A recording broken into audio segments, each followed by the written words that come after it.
Okay, so this is the glass tile I'm installing on this backsplash.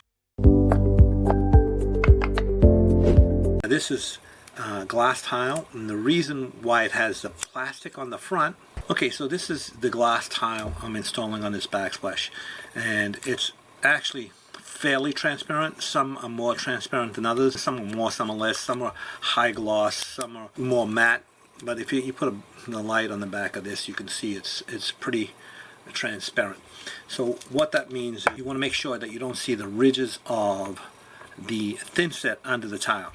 Now this one here, this particular tile here is not going to be quite as critical, but some of them are clearer than this one.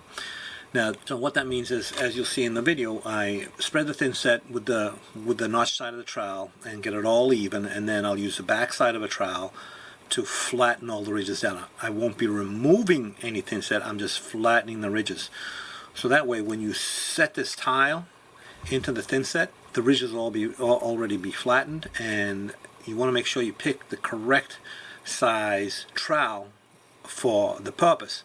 Now you don't want the trowel to be too big, because then the thin set will squeeze through and up the size of the tile, and you don't want to pick a trowel that's too small, because then what will happen is you won't get enough coverage on the back of the tile, and you want the back of the tile to have 100% coverage.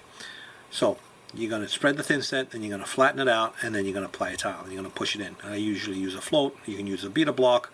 Now this is glass tile, and the reason why it has the plastic on the front, see it's got plastic on the front, is because if they had a mesh on the back of the tile, when you installed the tile, the mesh would show through the front of the tile. They use this plastic.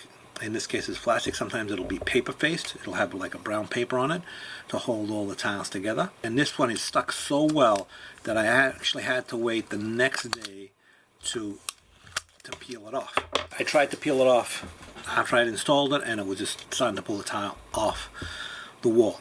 So I waited for the next day. If it was a paper faced mosaic tile, then you would need to take it off shortly after you set it. Maybe 10 or 15 minutes later you would wet the paper down and take it off, and it usually comes off very easily. And the reason you do more of that on that type of paper face tile is because you can't see the tile, and you don't know if any thin set is squeezed through. The tiles are aligned. With this plastic you can actually see what's underneath. You also want to make sure you use a high polymer content thin set mortar. What does that mean? The thin set has a very good bonding ability, so you want to make sure you use that type of thin set.